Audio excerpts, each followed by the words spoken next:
اس مقدس مقام پہ اور مبارک مقام پہ، اس خطہ زمین پہ ہم انشاءاللہ پہلی مرتبہ رب کی حضور سجدہ ریز ہوں گے، اور اس امید کے ساتھ کہ قیامت تک یہ سلسلہ جاری و ساری رہے۔ میرے آقا کریم صلی اللہ علیہ وآلہ وسلم کی ذات گرامی سے پہلے جتنے بھی انبیاء کرام و مرسلین نظام آئے،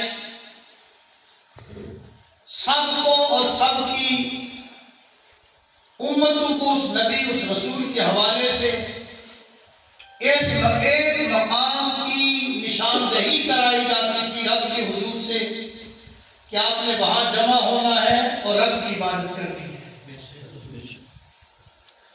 مگر جب رب کائنات نے اپنے پیارے محبوب صلی اللہ علیہ وسلم کو رحمت للعالمین کا تاج پہنا کر بھیجا اور آپ ارسلت الی الخلق کافۃ کا منصب لے کر تشریف لائے،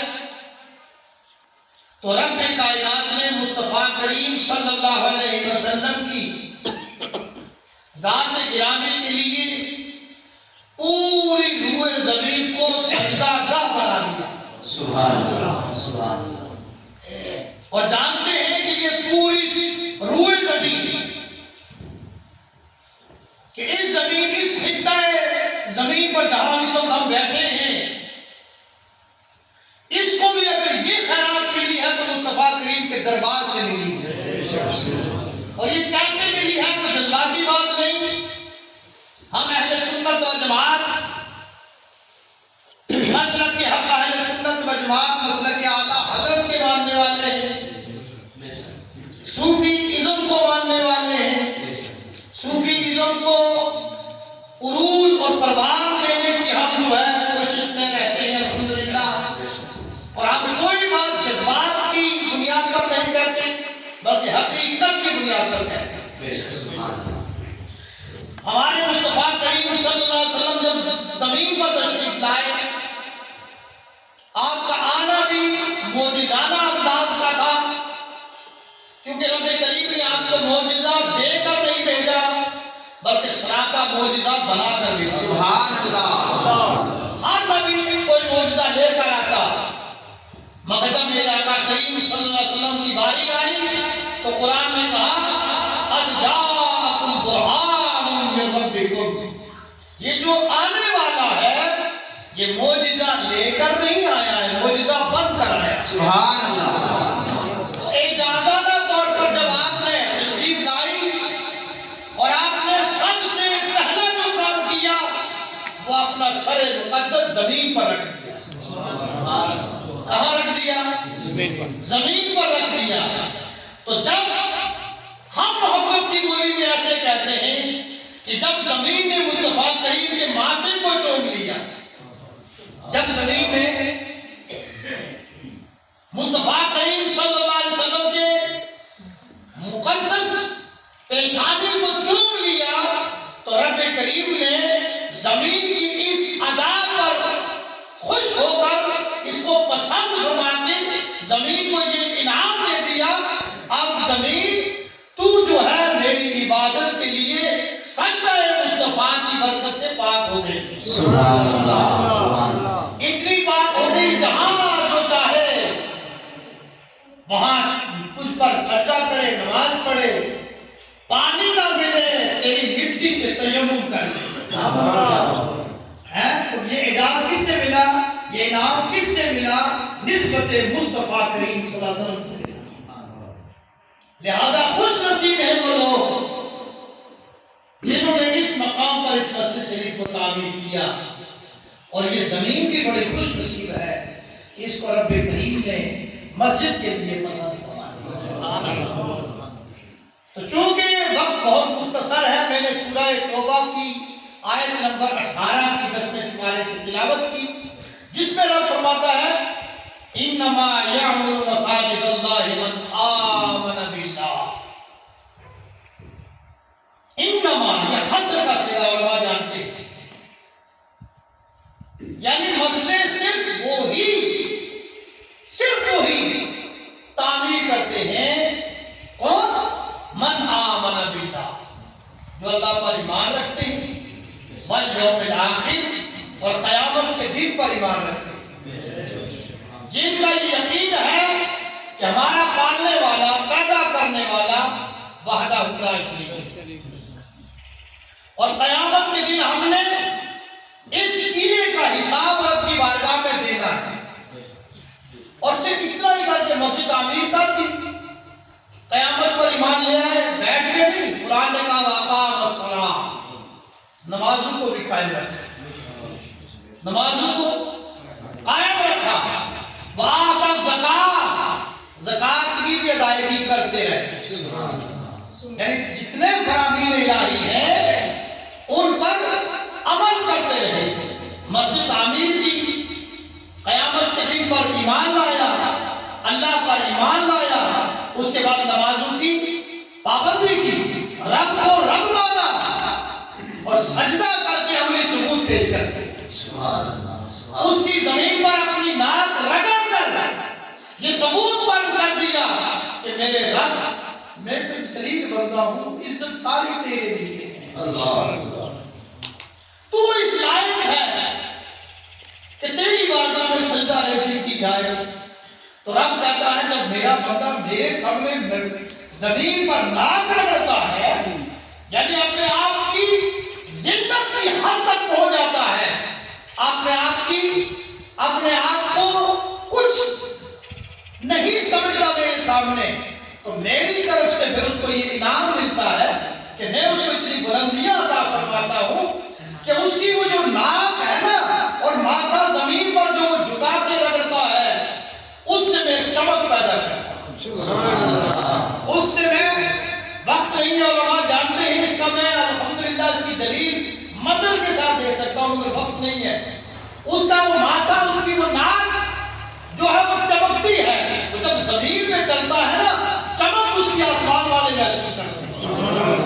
رب کی بارگاہ میں وہ نورانی مخلوق، فرشتے، حوران، غلمان، وہ کہتے ہیں کہ کون لوگ ہیں جو زمین پر، جیسے ہم ستاروں کو چمکتا دیکھتے ہیں، ایسے آسمان والے زمین پر نمازیوں کے چہروں کو چمکتا دیکھتے ہیں۔ سبحان اللہ، کہتے ہیں کون ہے؟ اتنے خوش نصیب کو آواز آتی ہے، یہ وہ لوگ ہیں جو رب کے حضور سجدہ ریزی کرتے ہیں، سبحان اللہ، جو سجدے میں جا کے زمین پہ اپنا ماتھا رکھ کے، زمین پہ اپنی ناک رکھ کے رب کی بارگاہ میں عرض کرتے ہیں سبحان ربی الاعلی، پاک ہے میرا پروردگار جو سب سے اعلیٰ ہے۔ رب کہتا ہے میرے بندے، اگر تو نے مجھے اعلیٰ کہا ہے تو میں بھی اس کے نام میں تجھے الوہیت عطا کرتا ہوں۔ سبحان اللہ، مجھے میں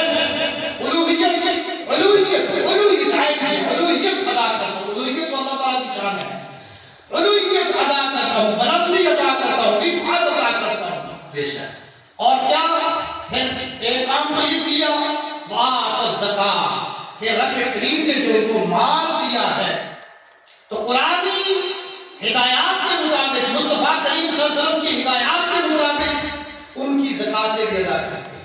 بے شک، اور پھر بھی کیا صفت ہوتی ہے ان کی؟ لم یخشا الا اللہ، اللہ کے بغیر وہ کسی سے نہیں ڈرتے، اللہ کے بغیر کسی سے نہیں ڈرتا۔ تو گو کہ جب ایمان والا ایمان مکمل کر دیتا ہے، ایمان مومن کامل بن جاتا ہے، تو اس کی یہ شان بن جاتی ہے کہ لا خوف علیہم ولا هم يحزنون، نہ اس کو کسی کا ڈر ہوتا ہے اور نہ کسی چیز کا غم ہوتا ہے۔ اب اس کا آگے درجہ کہاں پہنچتا ہے؟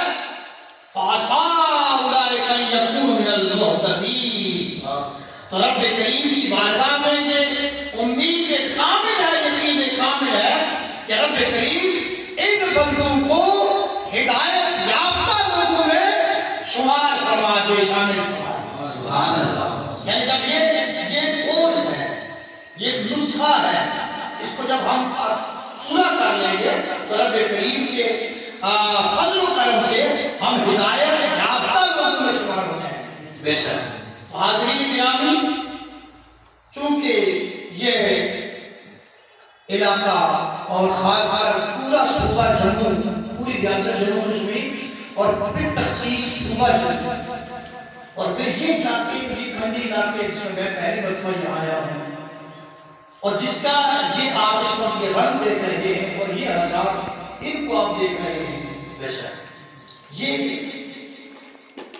یہ کوئی جماعت از خود نہیں بن گئی، بے شک یہ جماعت خود نہیں بنی، یہ ذہن خود نہیں بنے کہ یہاں مسجد ہونی چاہیے، یہاں علماء کا بیان ہونا چاہیے، یہاں عالم ہونا چاہیے، یہ ذہن کسی نے بنایا ہے، اور یہ زمین کسی نے زرخیز بنائی ہے۔ وہ کس کی ذات ہے؟ وہ شہید ملت قاری عبد النبی علیہ رحمۃ اللہ سبحان اللہ سبحان اللہ، بے شک وہ کس کی ذات ہے؟ وہ حضرت علامہ پیر محمد رضوی کی ذات ہے، بے شک بے شک جنہوں نے یہ ذہن بنایا۔ یہ لوگ تھے یار، آپ میں سے بہت سارے لوگ ہوتے ہیں جو قاری صاحب علیہ رحمت کی انگلی پکڑ کر چلتے تھے، بظاہر قوم سے نابینا تھے، مگر حقیقت میں ہم لوگوں کو اگر بنائی دی ہے تو قاری صاحب علیہ رحمت نے دی، اور دراصل یہ بظاہر ہم لوگ ان کی انگلی پکڑ کر ان کو چلاتے تھے، مگر حقیقت میں وہ ہم کو چلاتے تھے، حقیقت میں وہ ہمیں چلاتے وہ ہماری انگلی پکڑ کر ہمیں چلاتے تھے، اور انہوں نے ہمیں اس راہ پہ لگا دیا کہ زندگی یہی زندگی ہے جو اللہ کی بندگی میں گزر جائے، جو خیال مصطفیٰ میں گزر جائے صلی اللہ علیہ وسلم، اور انہوں نے ہمیں یہ تربیت عطا فرمائی ہے، دی ہے کہ ایمان تبھی کامل ہوتا ہے کہ جب مصطفیٰ کریم صلی اللہ علیہ وسلم کی محبت کے چراغ دل میں روشن ہوتے ہیں۔ نماز اس وقت قبول ہوتی ہے بارگاہ خداوندی میں جب محبت مصطفیٰ میں ڈوب کر ادا کی جائے۔ میرے مصطفیٰ کریم صلی اللہ علیہ وسلم ایک مرتبہ کسی بستی میں، کسی قبیلے میں تشریف لے گئے، ان کے درمیان صلح کرانی تھی، عصر کی نماز کا وقت ہو گیا، آپ تشریف نہیں لائے، نماز کا وقت ہو گیا، حضرت ابوبکر صدیق رضی اللہ تعالیٰ عنہ نماز پڑھانے لگے۔ کیا کرنے لگے؟ نماز پڑھانے لگے۔ آقا کریم صلی اللہ علیہ وسلم تشریف لائے، دروازے سے گھر سے اندر تشریف رکھی آپ نے تو تمام صحابہ کرام رضوان اللہ علیہ اجمعین، حتیٰ کہ مصلی پہ کھڑے ابوبکر صدیق رضی اللہ تعالیٰ عنہ متوجہ ہوئے آقا کریم صلی اللہ علیہ وسلم کی ذات گرامی کی طرف۔ ابوبکر صدیق رضی اللہ تعالیٰ عنہ صلی عبادت پہ ہیں، میرے آقا تشریف لائے، اور آقا کی شان یہ ہے کہ جس طرف سے گزر جاتے ہیں وہ علاقہ مہکنے لگتا ہے، خوشبودار ہو جاتا ہے، اور جب آپ مسجد کے اندر تشریف لائے تو آپ کی خوشبو سے صحابہ کرام نے محسوس کیا کہ آقا کریم صلی اللہ علیہ وسلم تشریف لے آئے ہیں۔ نماز کی حالت میں اگر کسی کو لقمہ دینا ہو تو سبحان اللہ کہا جاتا ہے۔ کیا کہا جاتا ہے؟ مرد کے لیے یہ تسبیح ہے، سبحان اللہ کہے گئے، اور عورت کے لیے یہ کہا کہ وہ ہتھیلی مارے، ایسے۔ صحابہ کرام نے جب خوشبو مصطفیٰ کو سونگھ لیا نا، اتنے مست ہو گئے، اس کے مصطفیٰ میں اتنے ڈوب ہو گئے، ہوتا زن ہو گئے کہ بجائے تسبیح کے، سبحان اللہ کہنے کے، انہوں نے جو ہے تسبیح شروع کر دی، سبحان اللہ، اور کہنا پیغام کیا دینا چاہتے تھے؟ ابو بکر مصلی کا مالک آ چکا ہے اللہ۔ تو جب ابو بکر صدیق رضی اللہ تعالیٰ عنہ متوجہ ہوئے، آپ نے بھی محسوس کیا، آپ پیچھے تشریف لے آئے، آپ پیچھے تشریف لے آئے۔ آقا کریم صلی اللہ علیہ وسلم نے مصلی امامت پہ امامت نماز کو مکمل کیا۔ اب تھوڑا رک کر، چودھری صاحب اگر نیند نہ آئے میری جان، تھوڑا نیند دور کر، آپ تھوڑا رک کر یہ بتائیں کہ نماز کی حالت میں اگر ہمارا چہرہ قبلہ سے پھر جائے یا ہم وہ کام کام کر لیں جو نماز میں نہیں کرنا ہے تو نماز ٹوٹ جاتی ہے کہ قائم رہتی ہے؟ جی اب ہمارے چہرے مصطفیٰ کریم صلی اللہ علیہ وسلم کی طرف چلے گئے.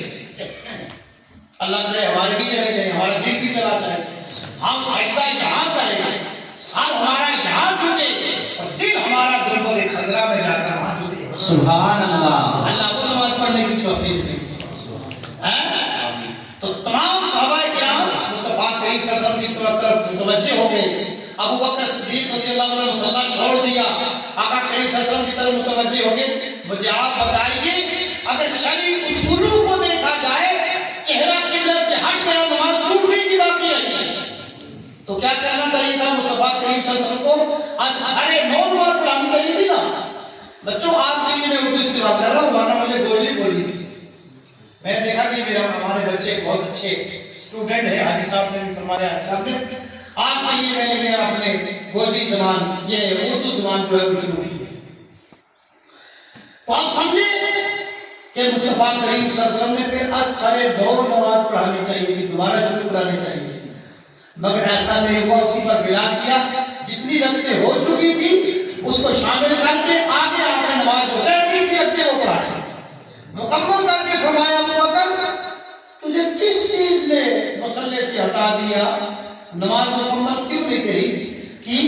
یا رسول اللہ میری کیا ہمت کہ آپ کے سامنے میں مصلی امامت کی رکھا. اللہ. تو وہ کہ صحابہ کرام نے ہمیں یہ سکھا دیا کہ نماز وہی ہے جس میں خیال مصطفیٰ ہے, جو عشق مصطفیٰ میں ڈوب کر ادا کی جائے. سامعین گرامی, اب عشق مصطفیٰ کی بات آ گئی. ایک بات آپ کی خدمت میں عرض کر کے ہم اپنی طرف لوٹتے ہیں. حضرت ابوبکر صدیق رضی اللہ تعالیٰ عنہ کی فرزند ہے حضرت عبد الرحمن رضی اللہ تعالیٰ. یہ پہلے اسلام نہیں لائے تھے, بعد میں لائے, اور جب اسلام لائے تو بات کی خدمت میں ابوبکر صدیق رضی اللہ تعالیٰ کی خدمت میں عرض کرنے لگے, ابا حضور میں نے آپ کو 2 یا 3 مرتبہ جنگ کے دوران اپنی تلوار کے سامنے پایا, آپ پر قابو پاتے ہوئے بات سمجھ کر آپ کو میں نے چھوڑ دیا. کیا سمجھ کر؟ یعنی قتل نہیں کر سکتا تھا, مار سکتا تھا. تو حضرت ابوبکر صدیق رضی اللہ عنہ کا خدا کی قسم, مجھے رب محمد کی قسم صلی اللہ علیہ وسلم, تو نے مجھے 2 یا 3 بار تلوار کے نیچے مطلب پا کر چھوڑ دیا باپ سمجھ کر, اور اگر میں 1 مرتبہ بھی تجھ پر قابو پاتا تو دشمن رسول سمجھ کر ختم کر دیتا. یعنی وہ بیٹے کی محبت غالب نہ آتی بلکہ مصطفیٰ کریم کی محبت کا غالب آتی. آقا کریم صلی اللہ علیہ وسلم کی محبت ہی ایمان ہے, اور ہم پر یہ بھی فرض پڑتا ہے جہاں ہم ان کی محبت دل میں بسائیں, وہاں جو ان میں رہنما اصول ہم نے عطا فرمائے ہیں ان پر بھی ہم عمل کریں. ایک ان کے اس کیونکہ وقت کا تقاضا ہے کہ ہم آقا کریم صلی اللہ علیہ وسلم کی سیرت طیبہ کو لوگوں تک پہنچائیں گے, محبت کا پیغام پہنچائیں گے. میرے آقا کریم صلی اللہ علیہ وسلم نے جب مکہ فتح فرما لیا تو لوگ آئے, لوگوں نے دیکھا کہ جو دشمن تھے ان کو یہ لگ رہا تھا کہ آج ہماری خیر نہیں ہے, کیونکہ ہم نے ان کے ساتھ بہت زیادتیاں کی ہیں, بہت ان کے ہم نے ان کو جسم کو لہولہان کیا ہے, ان کے راستے تنگ کیے, ان کا جینا تنگ کیا ہے, ان کو ہم نے محسوس رکھا ہے, بہت ساری دشمنی کی ہم نے حدیں پار کی ہیں. آج تو سارا کنٹرول ان کے ہاتھ میں ہے, نہ جانے کیا کیا سزا ہمیں دیں گے. مگر جانتے ہو میرے مصطفیٰ کریم صلی اللہ علیہ وسلم نے کیا پیغام دیا؟ سب کو جمع کیا, لوگ تھر تھرا رہے تھے, ڈر رہے تھے, سب کو کہا لا تثریب علیکم اليوم, لوگوں سزا دینا تو دور کی بات ہے, آج میں تمہیں وہ باتیں بھی یاد نہیں کراؤں گا جو تم نے میرے ساتھ کیا ہے. یہ ہے محبت کا پیغام مسلمان کریم صلی اللہ علیہ وسلم. دشمن کو بھی آپ نے جو ہے معاف فرمایا ہے, اور اس کا یہ نتیجہ ہوا ہے کہ سب کے دلوں میں مصطفیٰ کریم صلی اللہ علیہ وسلم کی محبت پیدا ہوئی. آپ صلی اللہ علیہ وآلہ وسلم نے انسان کو انسان جانوروں کے حقوق بیان فرمائے, جانوروں کے ساتھ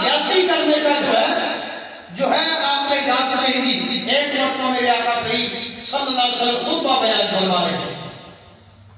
ایک شخص کھڑا ہوا، کہنے لگا یا رسول اللہ صلی اللہ علیہ وسلم، میرا کلیجہ پھٹ رہا ہے، میرے گھر میں ماتم ہے، میرا بیٹا کہیں صبح سے کھو گیا ہے، آپ دعا فرما دیں میرا بیٹا مجھے۔ مصطفیٰ کریم صلی اللہ علیہ وسلم نے بھی توجہ ہی فرمائی تھی۔ ایک شخص ادھر سے کھڑا ہوا، کہنے لگا یا رسول اللہ صلی اللہ علیہ وسلم، میں نے اس شخص کے بیٹے کو فلاں میدان میں فلاں جگہ بچوں کے ساتھ کھیلتے ہوئے دیکھا ہے۔ سبحان اللہ، سبحان اللہ۔ آپ جو اولاد والے ہیں وہ سمجھ سکتے ہیں کہ اولاد کا درد کتنا ہوتا ہے ماں باپ کے دل میں۔ جیسا اس نے سنا کہ میرا بیٹا فلاں جگہ، تو وہ دوڑنے لگا، مگر میرے مصطفیٰ کریم صلی اللہ علیہ وسلم نے اس کو روکا، قائم میں رکا، کہا یا رسول اللہ کیوں روکوں، مجھے ابھی پیغام ملا ہے، میں تو جانا چاہتا ہوں اپنے بیٹے کے پاس۔ کہا تو کیا کرے گا اپنے بیٹے کے پاس؟ یا رسول اللہ میں اس کو اپنے کلیجے سے لگاؤں گا، پیار کے بول بولوں گا۔ میرے مصطفیٰ کریم صلی اللہ علیہ وسلم نے کہا نہیں، ایسا مت کرے، جب تو جائے گا نارمل انداز سے اس کو بلا لینا، اس کا نام لینا، الگ کر لینا، دور لے کر اس کو سینے سے لگاؤ، کلیجے سے لگاؤ، اس کو بوسا دو، اس کو پیار دو، مگر بچوں کے سامنے اس کے ساتھ پیار کے بول مت بول۔ ذرا سمجھے سیرت مصطفیٰ، آقا کریم صلی اللہ علیہ وسلم کے پیغامات میں محبت۔ آپ صلی اللہ علیہ وسلم نے جب یہ پیغام دیا، وہ ہماری طرح تو وہ لوگ تھے نہیں، میرے مصطفیٰ کریم صلی اللہ علیہ وسلم کے تربیت یافتہ تھے وہ۔ انہوں نے کہا یا رسول اللہ بالکل یہی کروں گا، مگر اس میں راز کیا ہے آپ ذرا یہ تو بتا دیں۔ آپ نے فرمایا جب تو جائے گا بچوں کے سامنے تو پیار سے بچے کو بلائے گا، ان میں وہ بچے بھی ہوں گے جو باپ کی محبت سے رہ گئے، کوئی یتیم بچے بھی ہوں گے جن کے ساتھ پیار کا بول بولنے والا ان کا باپ نہیں ہوگا۔ جب وہ تیرے منہ سے تیرے بیٹے کے بارے میں وہ محبت والے جملے سنیں گے، ان کو اپنا باپ یاد آ جائے گا، ان کا دل دکھی ہو جائے گا۔ اور میں مصطفیٰ کریم جو رحمت للعالمین بن کر آیا ہوں، یہ ضروری نہیں کہ ان بچوں میں سارے مسلمان ہوں، اس میں غیر مسلم بھی ہوں گے، یہودی بھی ہوں گے، نصرانی بھی ہوں گے، اہل حدود بھی ہوں گے، مگر مجھے رب کریم نے صرف مسلمانوں کے لیے رحمت للعالمین بنا کر نہیں بھیجا، رب کریم نے مجھے رحمت للعالمین بنا کر۔ کیا بات، سبحان اللہ۔ کسی کا بھی بچہ دکھی ہو جائے، میری شان رحیمی کو یہ گوارا نہیں، لہذا تو بچوں کے سامنے اسے اپنے بیٹے کے ساتھ محبت کے بول مت بولنا، نام پر اس کا نام لینا، اس کو بلانا، سائر پر ہو جانا، تاکہ بچوں کے دل میں اپنے باپ کا خیال نہ ہو اور وہ دکھی نہ ہو۔ تو جو مصطفیٰ کریم، جو رحمت للعالمین کسی بچے کا دل نہیں دکھانا چاہتا، وہ کیسے برداشت کرے گا کہ اس کی زمین پر، اللہ کی زمین پر، جس مصطفیٰ کریم صلی اللہ علیہ وسلم نے جس زمین پر سجدے کیے ہوں، اس پر خون ریزیاں ہوں، فتنے ہوں، فساد، لڑائی ہو، جھگڑے ہو، تو اس سجدہ میں مصطفیٰ کریم صلی اللہ علیہ وسلم نے زمین پر کیا، ایک تو انعام اس کو یہ ملا زمین کو کہ زمین جہاں ہم چاہے وہاں نماز پڑھے اور پانی پر قدرت نہ رکھنے کی بنیاد پر اس سے ہم تجربہ بھی کریں۔ اور دوسرا انعام اس زمین کو یہ ملا، زمین پر جو خون ریزیاں ہو رہی تھی، ظلم ہو رہے تھے، استبداد ہو رہے تھے، جب ہو رہا تھا، مصطفیٰ کریم صلی اللہ علیہ وسلم نے اب سجدہ کر کے زمین کو یہ خوشخبری عطا فرما دی کہ اب تجھ پر ظلم نہیں ہوگا، اب تجھے سجدوں سے آباد کیا جائے۔ سبحان اللہ، سبحان اللہ۔ لہذا ہم پر یہ ذمہ داری عائد ہوتی ہے بحیثیت اہل سنت و جماعت کہ ہم زمین پر فتنہ فساد کے بجائے امن کا ماحول پیدا کریں، بے شک، اور اس زمین کو محبت کا گہوارہ بنائیں اور سجدوں سے پاک جو ہے آباد کریں۔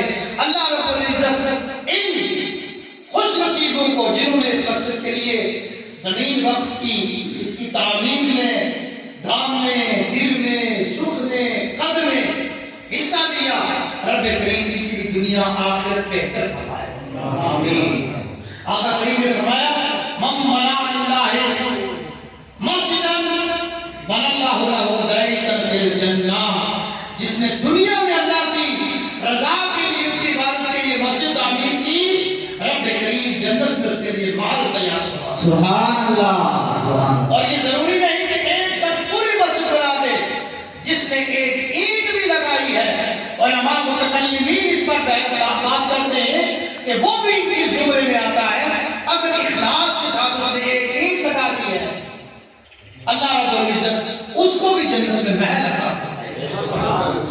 اور جہاں ہم نے اس کو یہ مٹیریل دے کر تعمیر کیا، اس سے کئی گنا زیادہ اس کو نماز سے، ذکر سے، تلاوت سے ہم نے آباد رکھا ہے۔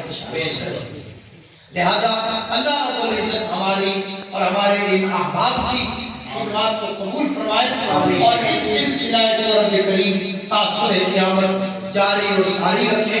اللہ رب العزت کہنے سننے سے زیادہ عمل خیر کی توفیق عطا فرمائے۔ وآخر دعوانا ان الحمدللہ رب العالمین۔ میں باحثیت مسلم پرسنل لاء بورڈ صدر جو ہے آپ لوگوں کو، آپ تمام احباب کو، حاجی صاحب کی، انجینئر صاحب کی تمام ٹیم کو مبارکبادی پیش کرتا ہوں اس حسین موقع پر، اور انشاءاللہ آج کی تاریخ آج 29 شعبان المعظم ہے۔ ہو سکتا ہے کہ آنے والی چاند رات کتنا یہ عظیم دن ہے، کتنا عظیم دن ہے، اور آنے والا کتنا مبارک ایام ہے، مبارک مہینہ ہے۔ اس ماہ مقدس میں ہم نے ایسے تو ہر پورے سال میں مگر خاص کر ماہ رمضان کو ہم نے جشن نزول قرآن کے طور منانا چاہیے، کیونکہ قرآن مجید کا نزول اسی ماہ مقدس میں ہوا۔ زیادہ سے زیادہ اس کی تلاوت کرنی ہے، اور آج انشاءاللہ ہم یہاں نماز ظہر سے اس مسجد میں جو ہے نمازوں کی ابتدا کر رہے ہیں، اس امید پر کہ رب کریم اس سلسلے کو تاثر قیامت جاری و ساری رکھے۔ اور انشاءاللہ ابھی اس پروگرام سے فارغ ہو کر یہاں مسلم پرسنل لاء کا یونٹ جو ہے وہ قائم کیا جائے گا۔ یہاں حجاج قیام کی، انجینئر صاحب کی، یعقوب صاحب کی اور اشتیاق صاحب کی یہ فرمائش بھی تھی، اور ہم نے اس سے پہلے بڑی بات کی ہے۔ یہاں ہمارے مسلم پرسنل لاء کے جنرل سیکرٹری موجود ہیں، انشاءاللہ آپ لوگوں سے بھی جو اس میں شامل ہونا چاہے گا وہ شامل ہو جائیے، اس کے نام ہم نے لکھوا دیجیے۔ اس کے بعد انشاءاللہ بیٹھک ہوگی تھوڑی دیر کے لیے۔ اللہ رب العزت ہم سب کو کہنے سننے سے زیادہ عمل کی توفیق عطا فرمائے اور نمازوں کا پابند فرمائے۔ آنے والے ماہ رمضان کی قدر کر کے اس کے لوازمات کو پورا کرنے کی توفیق عطا فرمائے۔ مغفورین میں رب کریم ہم سب کا شمار فرمائے۔ وآخر دعوانا